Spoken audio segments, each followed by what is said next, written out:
It was October. The Outer Worlds finally launched, and boy was I excited. Fallout New Vegas was by far my favorite game at the time. For years no other game could even come close.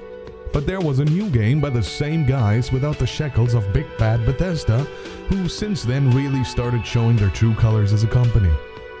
I started the game a day after launch and finished it in about a week.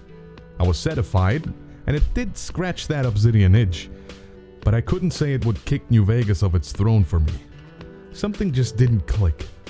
It also didn't help that the game felt incredibly short, at least to me.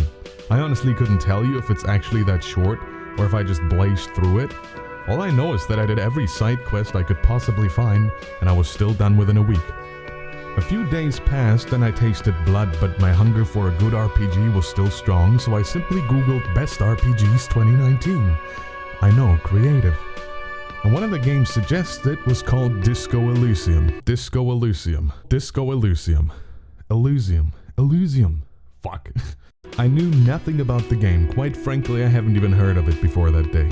I just read the first few words on that list. Play as an alcoholic, drug-addicted amnesiac, trying to solve a murder. And I was sold. It may be some of my personal troubles, it may be the edgy nature of my inner 12-year-old, but I had to try this game. And it fit perfectly. An amnesiac who knew nothing about the world he was in, played by an idiot who knew nothing about said world. As the character slowly learned new pieces and bits of information, so did I. And slowly but surely, the self-destructive, depressing nature of the protagonist came to light. Plagued by his own demons, some suppressed, some constantly reminding him about his own shortcomings. To keep it short, something everyone who dealt with depression, anxiety and the likes can relate to. The soundtrack filled with melancholic, beautiful, calm pieces, imposing droning of the industry, calm serenades around the shore, and some hardcore proto-rave for the party animals and churchgoers. The art of the game. Portraits painted with a certain grime factor. Nothing feels too clean. Everything spews with life. It truly feels like a world lived in a way that I personally think can't be done with traditional 3D first or third person games. The world itself feels painted. Each character written with such attention to detail and depth, you could almost forget that they don't really exist outside of the game.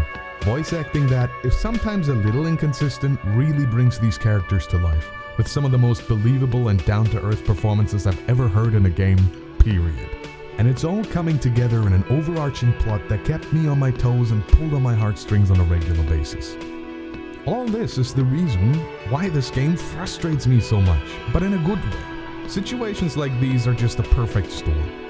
I found the game at the best possible moment, at perhaps the most impactful time of my life, giving me just what I needed, giving me perspective on many things that I felt personal to me, with just the right amount of knowledge, pretty much none, to start with.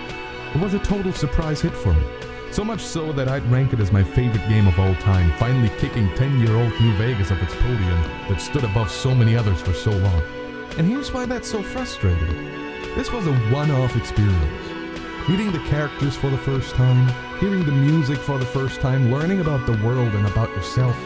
And since it's an RPG, there's so many decisions to be made during gameplay, each of those decisions ending up good or bad, they were mine. It felt like my story, and I must say I was pretty pleased with my ending. It felt like I was half-learned. I stumbled along and somehow my character reflected that feeling in dialogue and story sequences. And once it was over, at first I was overjoyed. I thought, man, this was great, I gotta share the love. So I made Disco is Dead and basically became a DM to DM salesman for the game. Then eventually I wanted to start a new playthrough. Maybe skill my character differently. Maybe try that outcome, that choice, that dialogue option. But I didn't get very far. It just wasn't the same. That first playthrough was, excuse my dramatization, like a religious experience. Now we all have games that once we finish them, we wish we could forget all about it to experience it for the same time again, and I myself am no different to that. But sometimes there's moments like this, where it's not just the game, but the sum of so many factors that elevate the experience to a point where it's simply impossible to recreate that experience. And it's gonna be a while until an experience like that will come again. For me, it was Disco Elysium. For others, it might be Hotline Miami, Outer Worlds, Katana Zero, or Breath of the Wild. And well, what can you do? Nothing. You can't force that feeling. When I listen to the soundtrack now, or look at art, I'm overcome with a weird sense of melancholy.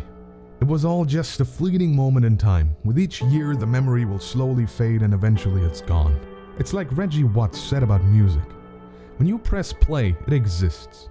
You can grasp it, experience it, it is real.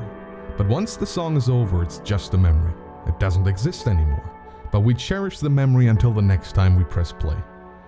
And one day I get to press play again, and an experience like this will come again.